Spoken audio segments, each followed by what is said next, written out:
It's gold, Jerry. It's gold. Yeah, we're recording now. So, welcome to the dumpster fire that is the NerdBrand podcast.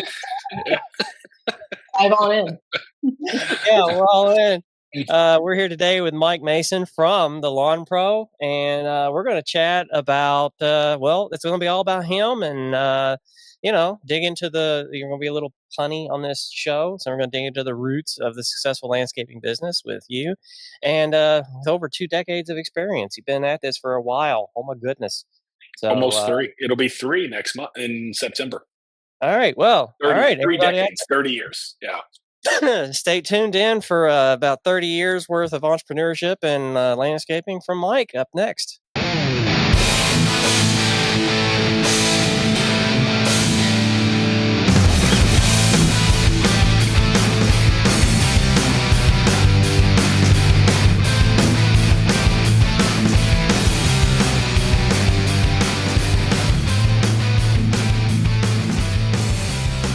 We're back. And welcome to this episode of the NerdBrand podcast. We dig into the roots of successful landscaping business with our guest from the Lawn Pro, Mike Mason. With over 2 decades of experience, we just now learned it's almost 3. And you've grown from a local lawn care service to a trusted name across Louisville and Southern Indiana. So we're going to talk a little bit about branding, building trust, and the not so pretty side of entrepreneurship. Whether you're a business owner, marketer, or just love a well-kept yard, this show might be for you. So welcome, Mike. Thank you for coming on the show. It's your first time. Yeah, thank you for having me. Yeah. Welcome to the madness. And you're like, well, what's this thing y'all been doing for like 255 episodes? Like this? This right here. So this theme is growth from the ground up. Again, to our audience, I told you this would be punny. And I think that's a word. I don't know if it's a word if you can spell it. Yeah. It is now. It is now. So we're going to uncover how you navigated some changes in the industry, because I think with any business, there's so many freaking changes that happen now week to week. I mean, we all pivot is like that meme that's on the episode of Friends. I think we're all screaming pivot about every day. Pivot. We're trying to get the couch up the steps. Yeah, that's how it is, right? It's like, how do I get the couch up the steps today on Tuesday? Because then I got to start all over again on Wednesday. If you go through one more pivot, you might end up like Chandler and just go, shut up. Shut up. Oh, my gosh. Anyways, tell our audience a bit about you to kind of open us up. Give us a little bit of your origin story. And then, we'll ask you some questions here. We're kind of curious about to know. We love lore. Yeah. So we Mike Mason, married, got 2 kids, 3 grandkids. I started working at Lawn Pro. The Lawn Pro was started by my brother and sister-in-law, or my brother-in-law and my father-in-law, excuse me. And back in 1994, I started in the company in 1995. My sister-in-law came on board kind of in the sales role. I was more operations. My brother-in-law sort of exited the company, went to work for Ford Motor Company. And I took over the operations in 2000. And then my wife, Dana, and I purchased the company from my father-in-law March 20th of 2020, which is, as most know, the height of the COVID, or the pandemic. And so we've been off and running for a long time, and we have seen a lot. The industry has changed a lot. Business has changed a lot, and so we're just trying to pivot and figure it out every single day, right? Like every single day. Yeah. So we have about 27 team members. We do work, like you said, Jason. We do work in Louisville, in the Louisville area, all the way down to E-Town, and then as well as into Southern Indiana, probably as north as about Sellersburg, something like that.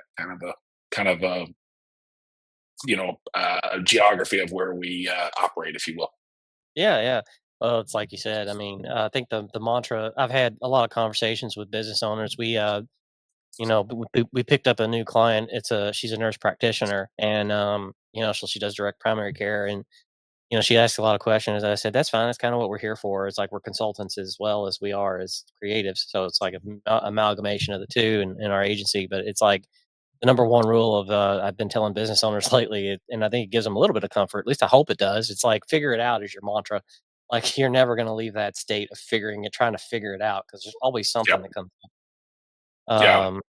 Yeah. So that is I didn't know you were Papa. Yes. Yeah. Yeah. Yeah, I've got I'm- two fosters and one biological, and yeah. so we're navigating that, and that is interesting to say the least. Frustrating. It hits every emotion that you can possibly imagine. But yeah, so they're three boys under the age of three. The oldest is three.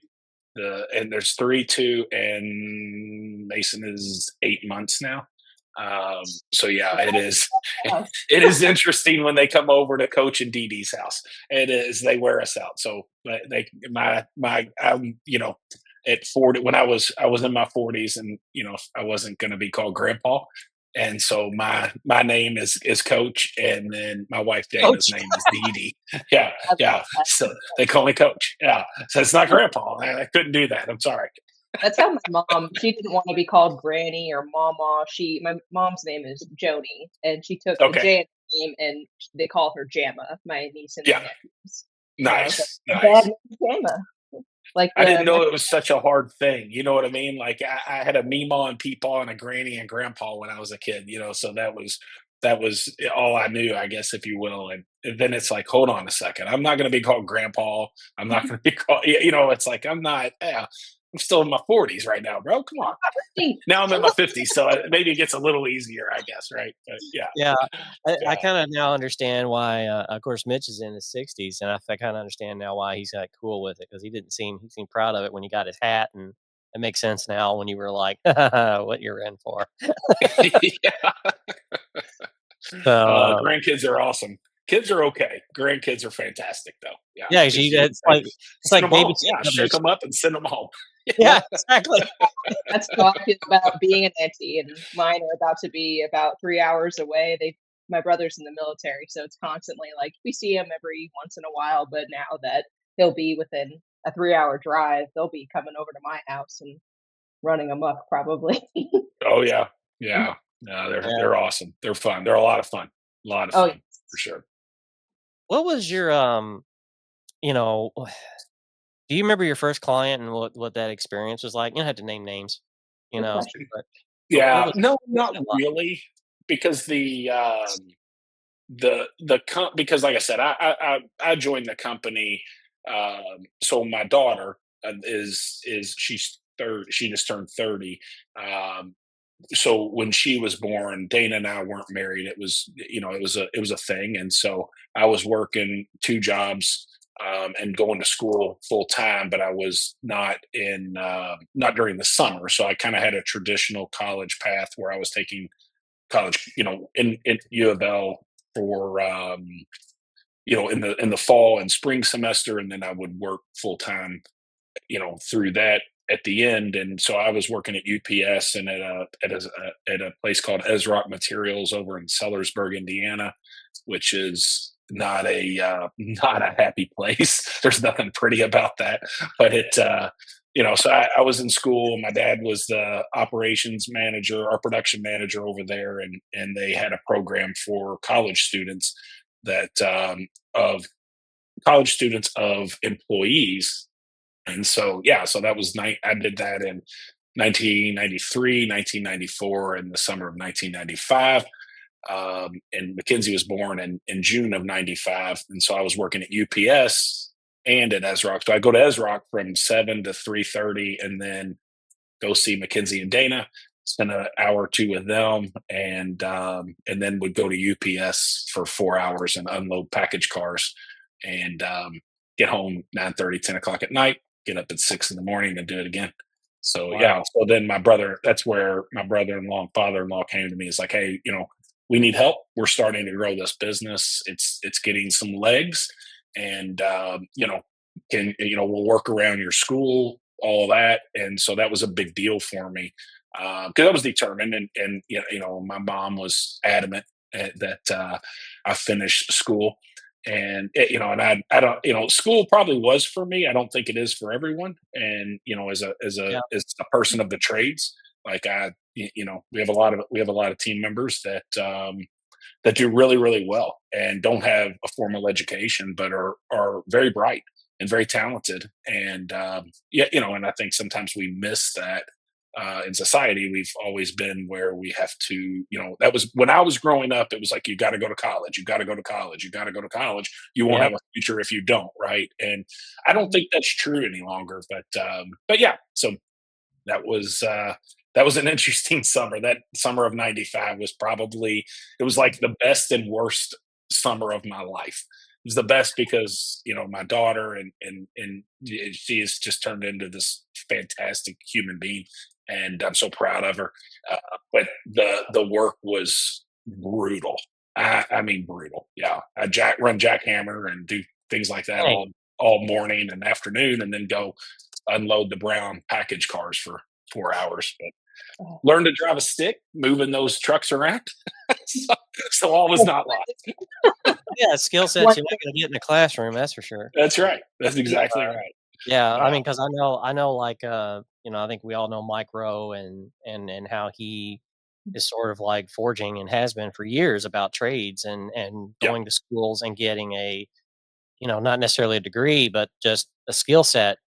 Right. Um, there's like 8 million positions open, I think is what I last heard him say about, the trade market. And that just seems to be growing. And it seems like a lot of people, Kayla's age especially, are kind of starting to drift toward that way. Cause I mean, it's sort of, I think it provides a little bit more meaning. I mean, I Mhm. remember and I remember you said 1995, and I was just like, I think I was 18.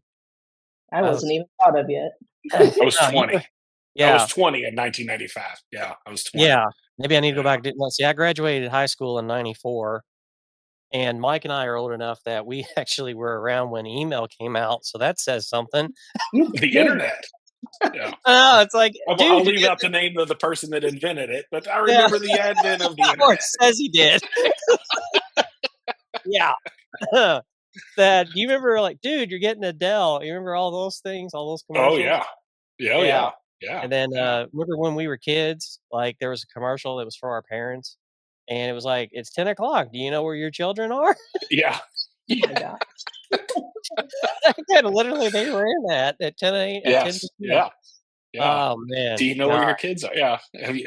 Have you hugged your kid today? And there's a Yeah. whole sequel. It's like, my word, like, the '90s were crazy, Oh, and they were people were awesome though. Man, yeah, they they were were. awesome. Oh, They yeah, you were. drink out of anybody's fire hose, didn't nobody cared, you just walk up in the yard trying to do that. "Don't do that today, kids. That's not a good idea." Yeah. That the kids are watching this, Yeah. I hope, 'cause that would be very embarrassing. Yeah. Anyway, so you've been here's a big question for you. You've been in business for over Okay. 20 years. What's some of the biggest challenges you've had to overcome? Um, people and cash. Amen. Right. And maybe not in that order depending on the day, but yeah, I mean, just we have obviously being in business over 20 years, almost 30. Um, we've made a lot of mistakes, and I guess the biggest challenge, and I hope that at the end of the movie, right, when they talk about me long after I'm gone, that like we did it the right way, and man, we made a lot of mistakes, but we owned them, and so I think that was a big challenge, and it is just keeping your integrity through it all, right? Like doing the right thing, no matter the expense, no matter what it costs. Like, right, and one of my favorite sayings is like, as long as we're still breathing, we can always make more money. Yeah, and so, True. but Yeah. and we can just yeah, and like so when we just yeah, I guess that's I'm trying to kind of summarize that, That's an and entrepreneur, isn't it? Like, yeah, yeah, we don't really necessarily, and this sounds weird to say, and I'm sure it's gonna be even weirder to hear, but hey, this is the NerdBrand podcast. You know, this isn't like, Sean, whatever his name was, that just had Governor Newsom on. It's like, we literally are like I've said before, where you just are in the business of just always trying to figure it out. And as entrepreneurs, we don't necessarily know how something or need to know how something works. We just know how to take it and make money from it. Sounds Yeah. cold, Ne Yeah, capitalistic, yeah, but still, it's kind of like the way it is with entrepreneurship, like a right. true entrepreneur. Yeah. So, Yeah, and we have as entrepreneurs, we have such a high level of responsibility, right? I mean, like, we're shepherds of our team, and we need to lead them well. And so, when I had said people, we've been in business 30 years. We have 20 a team of somewhere. We fluctuate between 25 and 30. We probably need to be about 30 full if we're full force. But we've employed over 500 through the years. Maybe I think we might even be pushing up on 1,000. So maybe something cool. That'd be a cool stat to know is if I could figure that out. You know what I mean? yeah. I don't know where I get some of those records from, but and um, just growing, learning. When I was in my 20s, I thought I knew everything. When I was in my 30s, I began to plot and formulate plans for future. And then in my 40s, that got better. And in my 50s, now it's like it's serving others, right? Like, so you just kind of you walk those stages of life, which has been cool. But it's challenging, right? I mean, Yeah. not everybody buys into what you're selling, right? And then even when you're selling to your team, even right, like the what we do and who we are and how we've become very very picky about the team member, the people that are on our team, and it's like we had to let a guy go last week, and it's like you can't be on our team. Like I'm sorry. Like, but Yeah. It's not I working. grew up in sports, so like from an entrepreneurial, from a leadership perspective, I do things like a coach. That's why my grandkids call me coach, and I try to lead that way because I feel it's my obligation to steward this company to the best of my ability because it's not mine. And yeah, it's his. So just leading people and learning how to do that and navigate through the generations because it was very different in the 90s than it is in the 2020s, right? Oh yeah. I mean, it's amazing over the last 5 years how things have changed. I remember when and I think my first company I started it was in 2008. I have this weird thing about starting things during crises. So I don't know. I Yeah, probably that was I one of probably our best years ever. And it was a terrible year, right? I mean, yeah. like, yeah. Yeah, but I kinda wanna think maybe I'm gonna take this lesson and have this epiphany on the show right now where I was like, "I'm gonna hold on to NerdBrand for a while because I don't know if I can do another crises." Um, because, yeah, it's like, "Oh, hey, economic collapse, start an agency," and, Yeah, yeah. I mean, it worked out. It got absorbed by another one in 2014, but then, taking a break and then starting another one during a pandemic, I'm like, I feel like I got bad timing sometimes. Yeah. Well, that's key to life is timing. Timing is everything. I got Yeah, a is friend of it? mine that is impeccable timing. Like Mhm. I don't like I do not have good timing. That's for sure. Yeah, but you learn a lot of like hard lessons in that way of like what not to do. I've always learned that way. I don't know if that's how you think, but for me, I've always Mhm. been sounds weird to say this, but thinking negatively, not pessimistic negatively, but kind of like the inverse of logic of um like what not to do, learning from lessons of what not to do in order to figure out what to do instead of trying to do things and then learn from the mistake. Like, you know what I mean? Yeah. Yeah, no, 100%, right? I mean, that's was it Einstein, right? That like he figured out or Edison, I think, whoever it was, the light bulb. It's like Yeah. what is it? Like 1500, 2000. It's like I learned 2000 ways not to make a light bulb you know what I mean? And that's one of the things I like to say is if it stings, it sticks, right? So Yeah. if you're when you're in business and something happens that hurts, I mean, like it stings, you feel it in your core that like that sticks with you and you adjust, right? And so the entrepreneurs and the excuse me, the leaders that win are able to take those negative things learn from them, overcome them, and make sure they do not get repeated, right? And then in the inverse is also true. The things that do work, you work to repeat them over and over again. And yeah, like that's another favorite saying of mine: if it stings, it sticks. And if it isn't wasn't for bad luck, I wouldn't have any luck. So like, yeah, that was that is most of my experience and learning, and that my growth has come through failures and challenges for Yeah. sure. A How hundred are you? percent. Because I've always had the philosophy like we're learners. Like some people say Yep. I'm a teacher. I think you're a learn. You're always a learner. There was actually a book on this. I think it was Mm, like Seven Principles of Learning or something. Yeah, I had it back when I was in school in my 30s. And but yeah, you're always a learner. And I think like in our season of life, you become that person where you are a steward. You're still learning. How do you like? For example, I watch a lot of podcasts that done by veterans. mm, um, they're in their 30s. They're younger than you and I, but they served in Afghanistan. They were in Iraq. They were in, a lot of these fields, and now they're podcasting. And I guess their NDAs with the Pentagon have expired because they say stuff. And I'm like, like, whoa.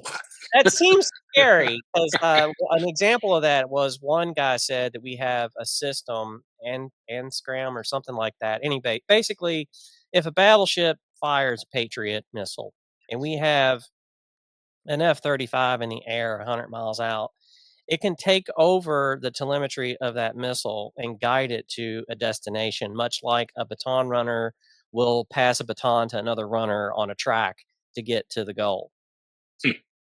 We've been doing this since the 90s. Right. I'm like, so what you're saying is the Pentagon's been messing with AI for way longer than we want to all say. Right. Very, very scary. Right. Very Yeah. scary.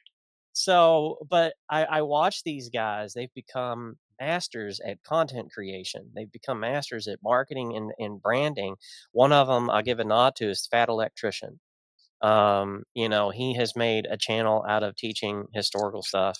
He is a great guy. Fat Electrician is so fun to listen to in the stories, especially war stories, where he told the story of when Franklin Delano Roosevelt and his team, the president, they went to sail across the ocean in a ship, and then another destroyer was escorting them across, to watch out for U-boats.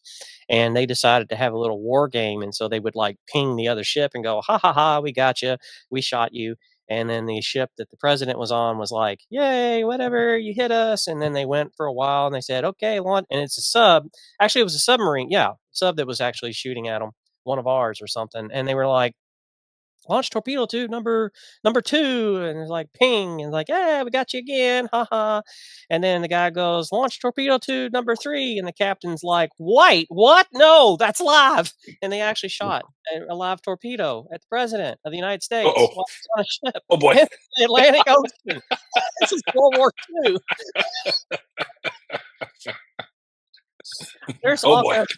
Yeah. Yeah, Somebody's losing their job, right? Somebody's losing their yeah. job. Um, Somebody's like, "Man, you'll never guess what I did today. I shot at the president with a torpedo." Um, and they may keep to themselves though. Yeah. but yeah, Not information you share, right? yeah. Their own buttocks. But he talks a lot about like how these guys were strategists and what they did, what they built on the fly. As an entrepreneur, it's inspirational to me just because Mhm, you kind of like to see like, okay, well, it sometimes feels like we're imposters, imposter syndrome.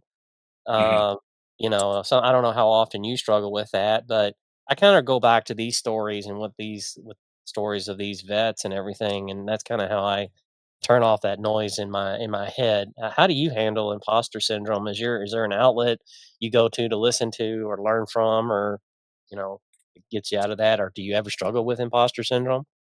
yeah, no, no, I mean, I'm a human, right? So, am I worthy? Am I good enough? Can I do it? And I think about where our company is today, and can I lead it to the next level? Right? I mean, because growing a business is levels, right? And that doesn't matter what industry you're in. I believe that to be true. That there's breakthroughs and there's levels, and that kind of a thing that you have to work through. I'm not I probably shouldn't say this on a podcast, but I'm not a big podcast guy. So I listen to, and I I hate to read, but I do listen to a lot of audiobooks. I spend a lot of time traveling around the area and in my truck, and so I try to take advantage of that time. And I'm the same way. I listen to a lot of books that were, former Navy SEALs.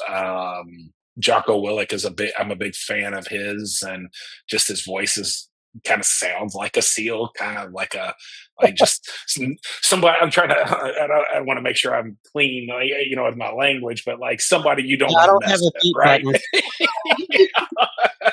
Somebody you don't want to mess with. But yeah, and then in the strategy, because it's I think there was an old it was an Asian thing that like businesses war or something like that. I don't remember the exact all of the terminology or who said that, but there's a lot to it, right? It's strategy. It's moving on the fly. It's having a plan, a very well thought out plan that is executed very well that you can adjust on the fly, right? Like because Mhm. it's not nothing ever is ever going to go the way that you think about, like that you think it's going to go, right? I'm trying to think of you could probably know this one. It's like that went different in my mind. In my head, then it Right? came out. Yeah, Yeah, yeah. yeah, I yeah. forgot it. I forgot. Okay, there's a reference somewhere that I can't remember what it is, but it's like, yeah, and that I think that's business, right? I mean, I genuinely do, and it's combat, right? And like it was every day is combat, and and so you devise a plan, you have a plan, you communicate it, you train on it, and then you have to adjust, Yeah, right? Because it's something's gonna go amiss, right? And just every day is something different, right? Like we blew a rock through a window last week. I got a text yesterday. It's like, hey, here's my light pole in my yard that is blown out. Like, did you all do this? I'm like, probably. I mean, because that's we get blamed for everything, but you know what I mean. But and so some things happen, it's and so hilarious. you have to adjust, right? And then, Yeah, but even through that, you learn, right? yeah, Going back a minute there, that you learn from that, and so guess what? I've got a great company, a great local company that does emergency glass repair, specifically on commercial properties. And when I call them at 8 o'clock at night, and I've got to secure the owner's private entry to his office because we just threw a rock through his door. Like, I got to get that secured tonight. And they did, right? And so, like, yeah, now we've created a relationship, through again, it's kind of through those struggles and through those challenges where you can really forge relationships and partnerships and things like that. We're a huge relationship company, and yeah, so like when we threw one through a window, a double pane window that was safe, that wasn't we didn't break the inside, blah blah blah, and but we had somebody that they knew us, we could contact, and they helped us through that transition and make sure that that property was safe, and that the glass wouldn't fall out, or that yeah. it You got was somebody that safe. knows what they're doing. Yeah, yeah, yeah. Yeah, And I mean, so it's again taking a challenge and turning it into a win, right? Like as business owners, our biggest success comes from when we take a very, very negative situation and we handle it well. Mhm. And that creates trust. And every business, in my opinion, has to start the foundational cornerstone of the business has to be trust. That we trust one another, that we're going to do everything we can to service our team and to service our clients and to service our community. And so, like, that is forged when life is good and everything's going just as you planned. It's not like trust is built, but not like it is when we screw up, right? Mhm. Like when yeah, we mess it up, how are you going to respond? Mhm. And we had a situation that I won't get it. I won't get into too dirty of the details, but we had a situation where we screwed up. I mean, big mm, time screwed up to the tune that it cost us about $50,000 to ouch. remedy. Yeah, yep. But I promise you, like that, we came through that better. what was interesting, one of the clients that we uh, did not service well was so impressed how we handle it. He did a Google review, gave us a 5-star review after we had really screwed up at his property. Well, And you made it's it right. because it's because we owned it, we faced it, we learned from it. Number one, right? Like we made some significant changes in our operation to ensure like that can never happen again. Like it's okay. It's okay to make a mistake, right? But you can never make the same mistake twice, because if you did, then going back again, you didn't learn from it. And we have to learn, right? We have to learn from our mistakes. And I think that's the key. Like learning from your mistakes and number one, ownership of your mistakes, ownership of your role in anything, right? Like, and these are the things we preach to our team is like, you're going to screw up, like, but let's make sure your mistake, we know about your mistake before the client knows about your mistake, right? Yeah, I say it If you right threw there. a Like, rock through a yeah, window, right? Like, make yeah, sure that we know that you threw the rock through the window first so that we can get in front of that. And it went perfectly. It yeah. was, I mean, like within 5 minutes of it happening, I was on the, he was on the phone with the operations manager. Operations manager is like, hey, we've got a problem. I'm communicating with our account manager for that site. I'm on the phone with our window repair people, our glass people, and within 20-30 minutes, we've communicated with the client, we've communicated what happened, we communicated a fix, we had a plan, and within an hour, they're on site, and it's like that's where you win, right? Like it's not the we made a bunch of money on this one. No, like the growth and the win comes from how do you handle that mistake, and can that client trust you, like that you when you Yeah. do, because we all screw up, right? We all screw up. We're people, we're human, we make mistakes. But if you own that and deliver upon that, and so like it's like what they were so impressed. It was like by the time we let them know that it happened, we let them know, hey, here's what happened, here's what we're doing, here's what you can expect. Let us know if if there's anything else, let us know what that is. If there's another problem, let us know what that is. And we Yeah, the will only we'll solve that. Yeah. And they're like, you guys are fantastic. We just threw a rock through your window. What do you mean we're fantastic? I know people usually are afraid. They're afraid to tell those kinds of stories. It's like don't bring my very first job in engineering. I worked in an office. My supervisor Danny was great. He said, "Look," he said, "I just got really one rule as your supervisor." He said, "Don't bring me problems, bring me solutions." He said, Yep. "Because that's kind of your job." And he said, "As long as you do that," because he said, as the supervisor and lead of the team, he said, "I already know the problem. I'm relying on you and everyone around me that I brought into this circle to help me fix the problem. So I already know the problem. I don't need you to tell me what the problem is, but tell me how you're going to Right. fix it. What are we going to do to course correct that?" And I think Yep. that's people don't I think everybody, like you said, I think it's a really good point to make. It's like not every win is because you got the project or you got the check. The win Mhm. sometimes comes out of that arduous thing of that relationship. Like, yeah, this happened, but out of the 90% good that we did, that 10% was wrong, but that 10% now has become the entire relationship because of the Mhm. way we handled it. And now we have a client for life. Yep. So But yeah, I that's get it.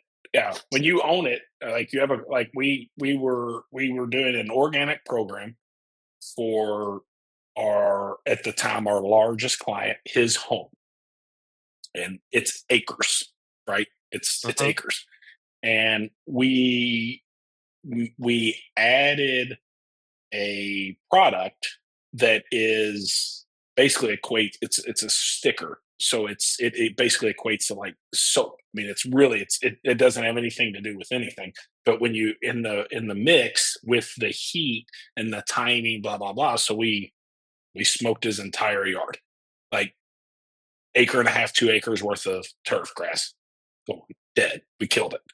And we went in. It's like, okay, you know, this is not good.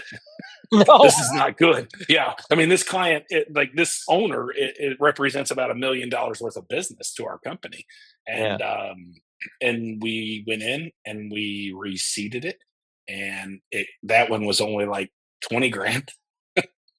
But they refer us because it's like because they just know they can trust us, right? Like Stuff that's it. happens. So it's Yeah. stuff happens, right? Yeah, and we were, we're really trying to serve them and kind of getting into a space early on in the organic world and trying to figure some things out. And we made a mistake. We made a mistake and didn't consider the temperatures and didn't understand the way this product reacts with temperature changes, and it was bad. It was bad. Yeah, But you learn a lot of things like early he on. still tells me that though. He still is like still brings it up, like in a positive way, Yeah. and tells his friends, right? And lions run with lions, and this guy has his own airplane and blah blah blah, right? So not a small, not very well off, does very well, and but like that solidified. Like after that, our relationship grew. Like I had not had much interaction with this person. Um, just it's a big company, it's whatever, and so I didn't really deal with the owner. But now I deal with the owner, and he even called me a couple of weeks ago, maybe a month or two ago, and he's like, "Congratulations!" I'm like, on what? He's like, "You're in my favorites on my phone." What an honor. It's I like don't know. Is I that have good or bad? arrived. I have arrived, right? You know what I mean? But like I also like like that's not easy to share, right? Like Right. it's not easy to share. But for somebody listening that just has their company, their team has done something terrible, that's made a big time mistake. Face it, own it, and and like it'll be like be the buffalo, go through that storm, face it head on, get through that storm, and get on the other side and get to Yeah.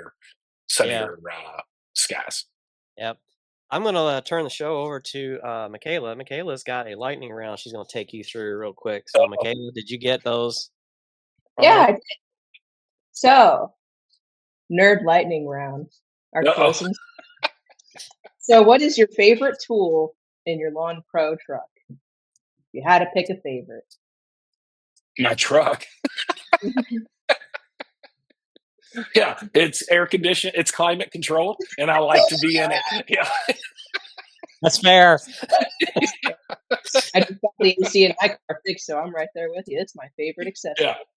Yeah. Uh, worst weed to deal with. I actually want to know this one too. Okay. Worst weed to deal with? Probably crabgrass.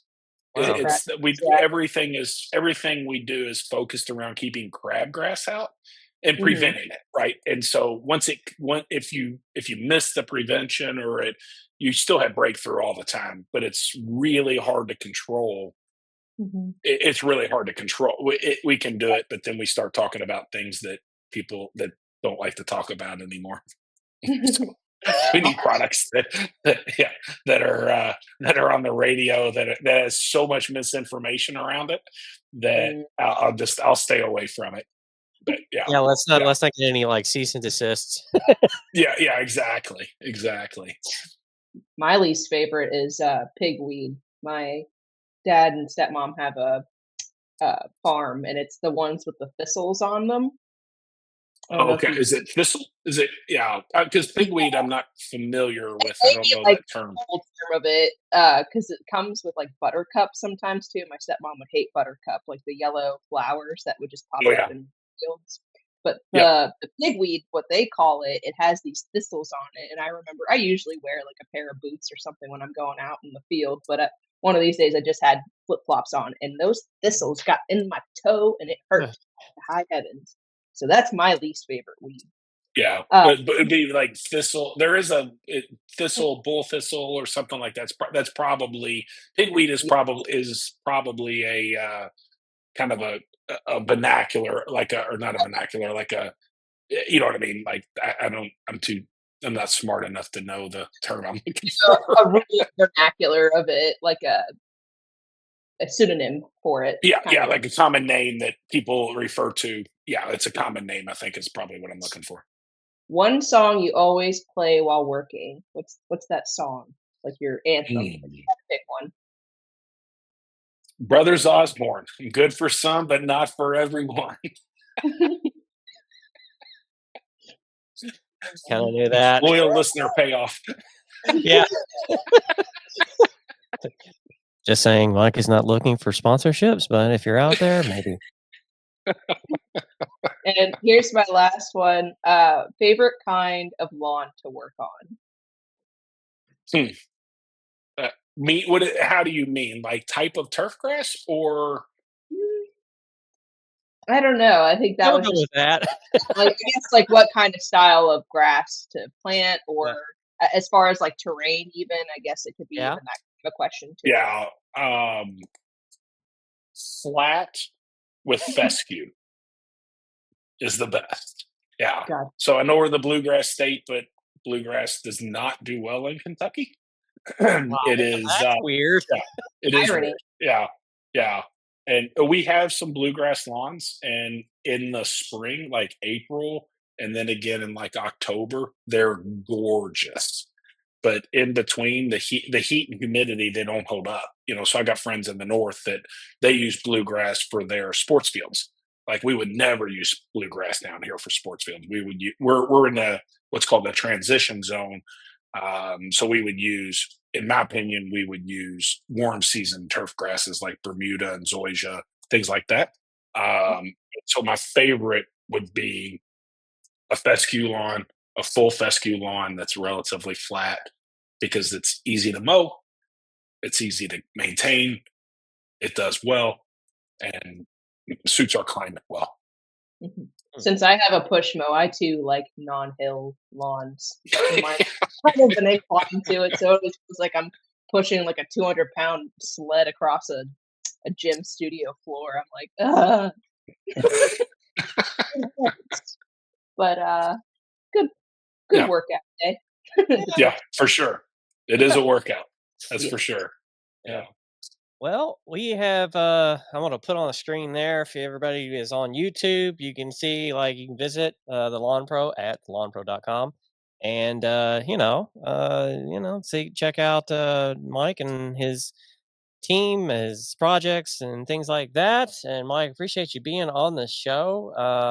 I been working with you now for quite a while, and it's what 3 years, 3, 2, I don't know. I've lost yeah, count. It's good yeah, though. same. Yeah, Yeah, I have to rely on my wife. I was like, "That was like 2 years ago." She was like, "That was 7 years ago, dummy." yeah, Dang it. yeah. I know. My Time is. concept of time gets worse and worse the older I get. I will say that. Yeah. I think Feels like yesterday. it's getting worse for everybody. I mean, we're in July and we're still thinking internally, like, isn't it June? Like, no, it's not June. It's Yeah. July. It's Uh, trucking up. But yeah, we love working with you, your brand and everything. I mean, it's like a quiet beast that's in the community that's been doing things and for years, like you said, for 30 years. I mean, that's a long, long time, and you've really established yourself in the market in many ways, even for like off-season services, which a Yeah. lot of landscapers haven't figured that one out, and you have. Yeah. And so that's one of the things about you that makes you, I think, really sets you apart. And so we're really happy to have you on the show. I'm sorry we didn't get to talk about Superman. If Mitch was here, we would have talked about that or some other comic related thing, which you would have been like, why? Why are we I'd doing have been this? like, I wouldn't even have known how to answer. Like, Yeah. I know, like, yeah, yeah. We all have our specialties, and I will say Marvel and comics, and I know that's you guys. Like, y'all love that. Like, for me, it's like, huh? What? Yeah, I'm an idiot to that. That's for sure. Yeah. We're watching that unfold right now. That's going to be on a future episode because we do have to dive into that because that world has gotten really weird and wild, and I think it's going to get crazier. That the But DC anyway, Marvel oh yeah, competition, is that right? That's all. That's yeah, the extent of my knowledge on that. Like, yeah. there's like it's like I watched that. Like, okay, who's gonna win this? Do you remember this? Do you remember HBO? Like, remember that grand, like, Oh opening in the yeah, 80s in the case? Yeah, so HBO, they relabeled it Max for their streaming, and then now they just put it back. They went backward, and they rolled back all that branding from Max. Now it's HBO Max, and one of the leading shows they're gonna have is a space cop show, and the space cop show is the Green Lanterns. it is going to be Hal Jordan and Jon Stewart. Not Jon Stewart from the comedian, but there's actually a Green Lantern who's a Marine, and his name is Jon Stewart. So it's a live Okay. action show. Now, Nathan Fillion, who plays another Green Lantern, will have likely an episode with them on that show as well. So, yeah. And Homelander, which has John Cena, Nathan Okay. Fillion, he will make an appearance as the Green Lantern that he's playing in the Superman movie. He will make an appearance on there in an episode as the Green Lantern there. So, Well, yeah, we just yeah, nerded out. I did, yeah. Well, it was really funny. I was watching an interview, and this is really sidetracked. This is the part where we got this far in going off the rails. So good job, everybody, especially me. Yeah. But it was like they interviewed James Gunn, and they asked him. He said, "Yeah, how'd it go?" And he said, "Well, he said I got a text message from Ryan Reynolds, and he said, man, congratulations." And then he said, after that, I asked him. I said, "Would you want to be Green Lantern?" And Ryan Reynolds said, "F you." It went so poorly the first time. So Understood. Yeah. yeah, but I guess that's the new era we're going into. So finally, something different besides the same old, same old. So it's like we've had chicken Yeah. sandwich long enough. Let's get some meat. And Yeah, there's no originality in Hollywood. I think everybody's so scared to do anything like that, so mhm, we lost comedy. Like stuff's not even funny anymore. You know what I right, mean? Like yeah, because it's like we're gonna offend somebody. It's like yeah, suck it yeah, up, Buttercup. I mean, yeah. you know what I mean? Just yeah. So it's Well, it's like but all the yeah, characters that James Gunn is playing with are properties that our generation actually remembers, like Supergirl. Like yeah, I'm not opposed to a Supergirl movie at all. I'm like, it's kind of feels overdue, really, really right. overdue. I'm very curious as to who's gonna play Wonder Woman. But, if Michaela. that yeah, maybe, maybe. I'm gonna have to get my ass into the Yeah, gym. yeah. No sleeping, just Work out. and running constantly, cardio. I think DC's strength, they'll have their feature films here and there, but I think if they put more of their effort into streaming shows and episodic stuff, I think they'll do much, much better, They got than like than what most. Marvel's doing because Marvel did the same thing with She-Hulk, WandaVision. They added to the timeline and Yeah, it's like every other show they put out hit, and then it's sorta like Star Trek. The Star Trek pictures, the motion pictures?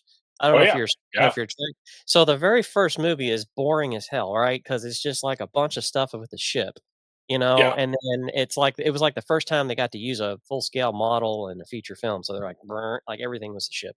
Then you had yeah, Wrath of Khan, a complete flip yep, on its head, and that's the one that stands out, and then you got Spock, The Search for Spock, another snoozer.